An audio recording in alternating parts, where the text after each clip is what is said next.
여호와께서 모세와 아론에게 말씀하여 이르시되 내가 내게 기업으로 주는 가나안 땅에 너희가 이를 때에 너희 기업의 땅에서 어떤 집에 나병 색점을 발생하게 하거든 그 집 주인은 제사장에게 가서 말하여 알리기를 무슨 색점이 집에 생겼다 할 것이요 제사장은 그 색점을 살펴보러 가기 전에 그 집안에 있는 모든 것이 부정을 면하게 하기 위하여 그 집을 비우도록 명령한 후에 들어가서 그 집을 볼지니 그 색점을 볼 때에 그 집 벽에 푸르거나 붉은 무늬의 색점이 있어 벽보다 우묵하면 제사장은 그 집 문으로 나와 그 집을 이레 동안 폐쇄하였다가 이레 만에 또 가서 살펴볼 것이요 그 색점이 벽에 퍼졌으면 그는 명령하여 색점 있는 돌을 빼내어 성박 부정한 곳에 버리게 하고 또 집안 사방을 긁게 하고 그 긁은 흙을 성박 부정한 곳에 쏟아버리게 할 것이요 그들은 다른 돌로 그 돌을 대신하며 다른 흙으로 집에 바를지니라. 돌을 빼내며 집을 긁고 고쳐 바른 후에 색점이 집에 재발하면 제사장은 또 가서 살펴볼 것이요 그 색점이 만일 집에 퍼졌으면 악성 나병인즉 이는 부정하니 그는 그 집을 헐고 돌과 그 제목과 그 집의 모든 흙을 성박 부정한 곳으로 내어갈 것이며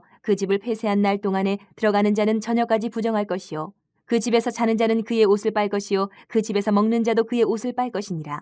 그 집을 고쳐바른 후에 제사장이 들어가 살펴보아서 색점이 집에 퍼지지 아니하였으면 이는 색점이 나은 것이니 제사장은 그 집을 정하다 하고 그는 그 집을 정결하게 하기 위하여 새 2마리와 백향목과 홍색 실과 우슬초를 가져다가 그 새 하나를 흐르는 물 위 질그릇 안에서 잡고 백향목과 우슬초와 홍색 실과 살아있는 새를 가져다가 잡은 새의 피와 흐르는 물을 찍어 그 집에 7번 뿌릴 것이요 그는 새의 피와 흐르는 물과 살아있는 새와 백향목과 우슬초와 홍색실로 집을 정결하게 하고 그 살아있는 새는 성박 드레에 놓아주고 그 집을 위하여 속죄할 것이라. 그러면 정결하리라.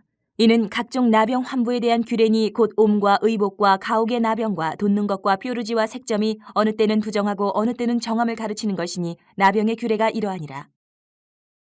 사람 피부에만이 아니고 어떤 물건 또 오늘 집, 건물에도 이 나병, 곰팡이 증상이 발생할 수 있습니다.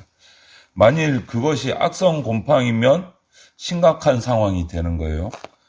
앞서서 우리 13장에 보면 옷, 가죽 이렇게 이제 사람 말고 다른 물건들 중에 옷과 가죽에 나타난 곰팡이를 어떻게 진단하고 또 판정하고 그 다음에 어떻게 정결케 하는지 어떻게 처리하는지 이 방법들을 살펴봤는데 오늘 본문은 집에 가옥 벽에 그런 나병 곰팡이가 생겼을 경우에 어떻게 진단하고 또 어떻게 판정하고 조치를 하는지를 설명을 하고 있어요. 우리는 하나님이 택하신 백성입니다.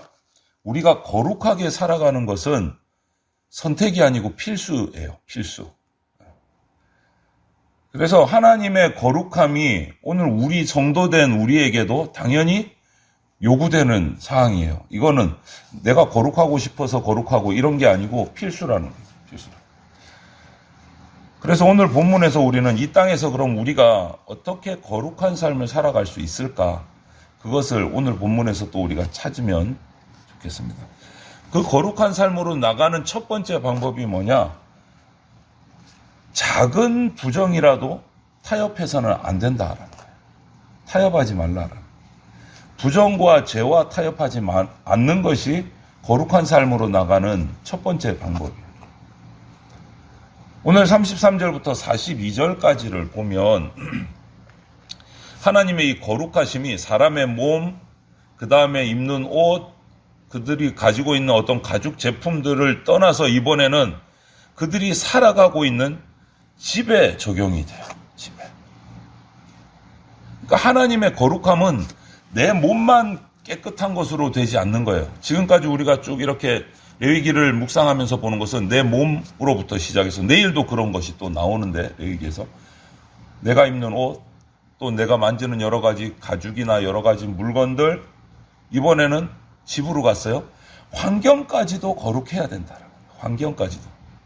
내 마음만 거룩한 거 그거 아니고 하나님이 요구하시는 건 내 육신도 거룩해야 되고 내가 입는 옷과 내가 만지는 물건들과 내가 살아가고 있는 주변 환경들까지도 거룩하라고 명령하고 계신 거예요.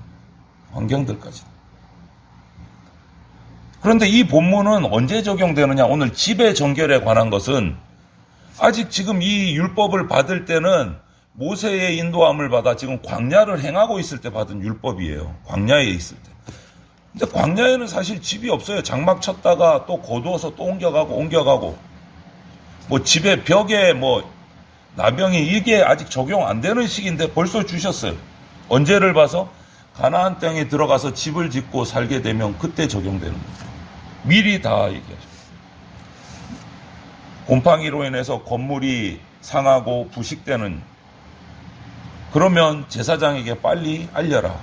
그러면 제사장이 와서 판단할 것이다. 여러분, 거룩한 삶을 향해서 나아가는 우리 언약 공동체, 성도들의 공동체에 부정은 어디서도 허용이 되지 않는 거예요. 집에까지, 환경까지. 그래서 오늘 36절 말씀을 보면 집벽에 그런 곰팡이가 발견이 되면 어떻게 한다고요? 일단 다른 물건들에게 그 부정이 옮기기 전에 집 밖으로 살림살이를 다 내어놔야 돼요. 다 밖으로 빼고 집을 비우고 나서 제사장을 연락을 해서 제사장이 와서 그 집을 살피고 분리하는 작업을 시작. 물건을 다 빼요. 이게 분리하는 거예요. 어디로부터? 거룩함을 지키기 위해서 부정함으로부터 떨어뜨려 놓는 거예요. 그리고 그 빈집에 와서 제사장이 그 의심되는 부분 나병의 색점을 보고 일주일 동안 집을 폐쇄를 해요.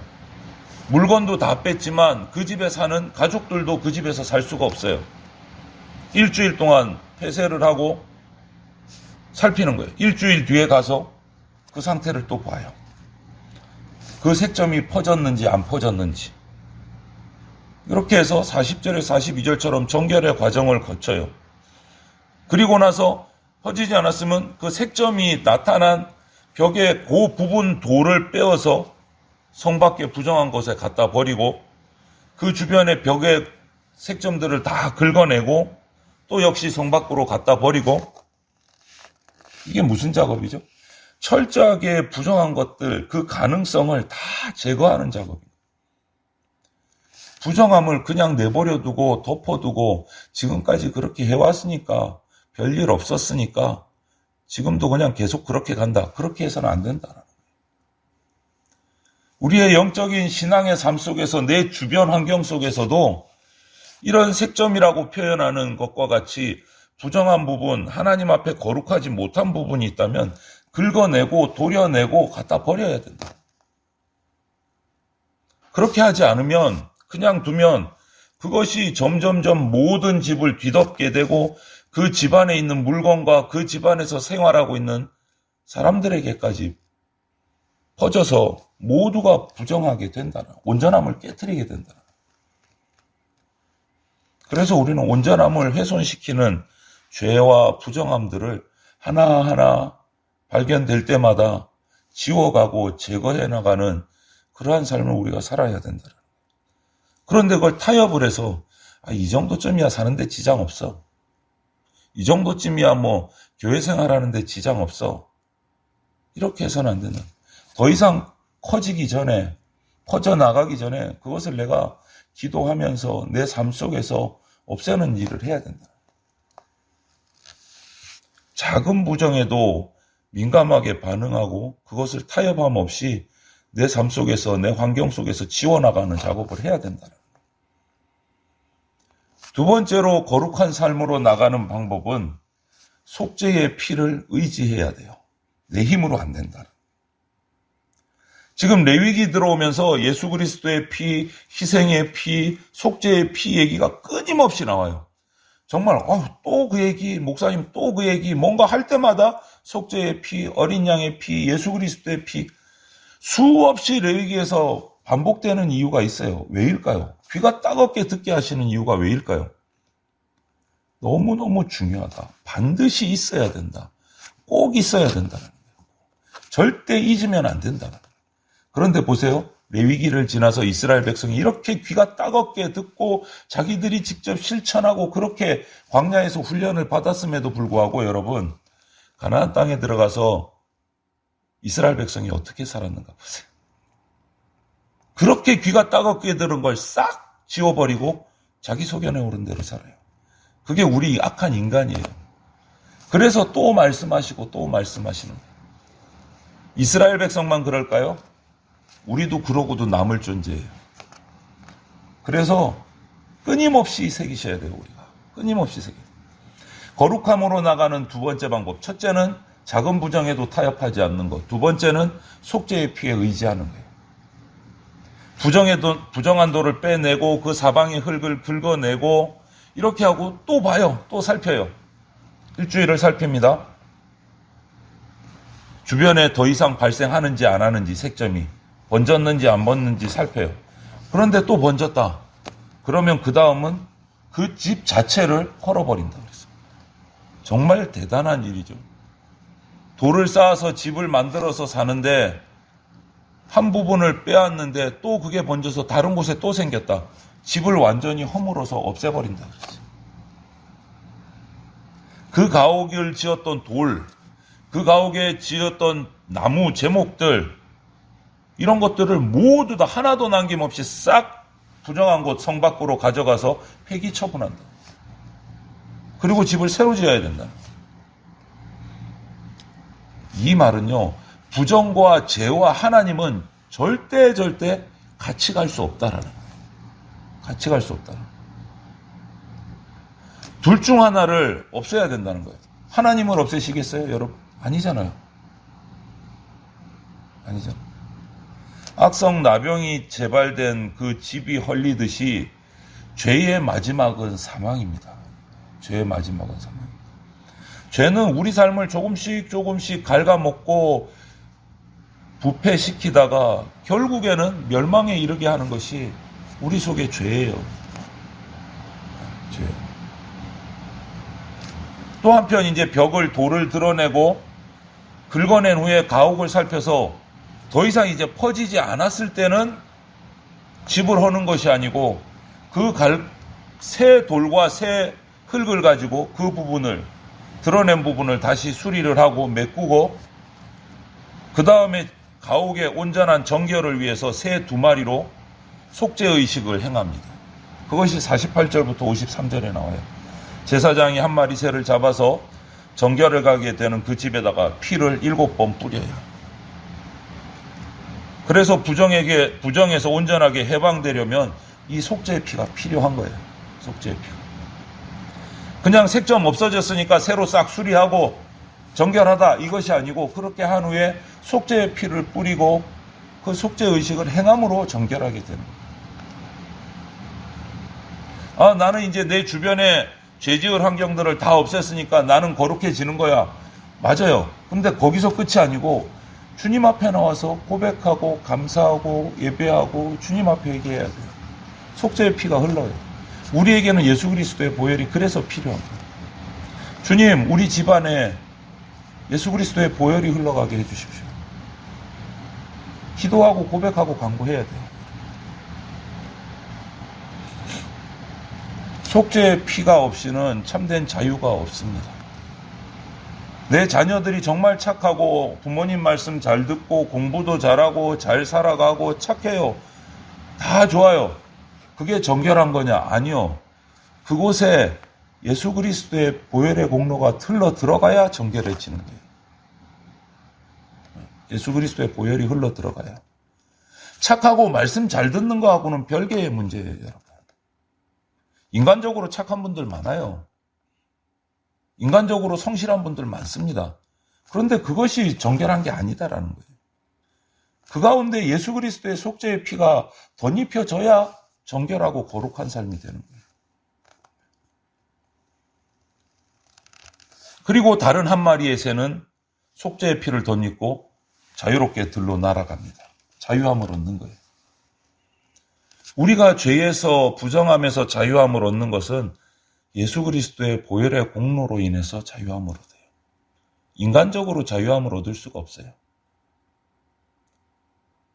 예수 그리스도는 모든 사람을 죄로부터 자유롭게 하시려고 십자가에서 피 흘려 죽으신 거예요. 하나님 앞에서 온전한 정결, 제대로 된 정결은 예수 그리스도의 보혈을 덧입어야 완성이 돼요. 예수 그리스도의 보혈은 모든 죄와 부정에서 우리를 회복시키시는 능력이 있어요. 이것을 절대 잊으시면 안 돼요. 어떤 책을 읽다가 재밌는 얘기가 있어서 하나 소개를 시켜드리는데 어떤 수도사가 옛날에 산골짜기에서 수도만 하다 보니까, 수양만 하다 보니까 세상이 너무 그리워서 어느 날 몰래 수도원을 빠져나와가지고 극장을 갔대요. 그런데 하필이면 간 그 극장에 정말 음란한 영화를 상영하는 극장에 들어가게 된 거예요. 너무 추잡한 영상들이 이 화면에 나오니까 이 수도사가 그 영화 극장에 앉아서 영화를 보면서 계속 기도를 했답니다. 마귀야 물러가라. 사탄아 물러가라. 그러자 마귀가 갑자기 수도사에게 나타나서 이렇게 말했대요. 여기는 내 영역인데 왜 네가 나와서 나보고 나가라고 하느냐. 아니 그런 힘든 곳에 가서 믿음으로 이기려고 하지 말고 그런 장소에 아예 가지 않는 게 지혜로운 거예요. 가지 않는 게. 여러분 미끄러져서 넘어지지 않으려면 미끄러운 곳을 피해가야 돼요. 가지 않아야 돼요. 불에 데이지 않으려면 불을 피해가야 돼요. 그게 가장 지혜로운 거잖아요. 미끄러운 곳을 걸어가면서 불 있는 곳으로 들어가면서 불에 데이기 싫어. 미끄러지기 싫어. 죄악의 자리에 있으면서 주님 시험에 들지 않게 해주십시오. 그게 믿음이 좋은 겁니까? 기도 열심히 하는 겁니까? 미련한 거예요. 그거는. 미련한 거예요. 거룩을 강조하는 레위기에 지금 우리 쭉 묵상해온 이 정결의 규례들을 살펴보면 우리 삶의 근본이 되는 영역에다가 다 곳곳에 초점을 맞춰서 말씀을 해주고 계세요. 우리가 태어나는 것, 죽는 것, 질병, 성의 문제, 건강의 문제, 음식의 문제, 우리가 살아가는 환경, 집의 문제 이런 것들에 하나하나 다 말씀을 해주세요. 이 말이 뭡니까? 의미가?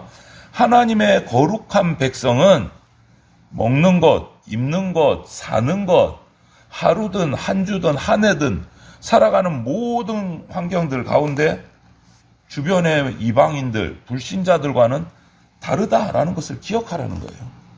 다르게 살아야 된다라는 거예요. 구별돼야 된다라는 거예요.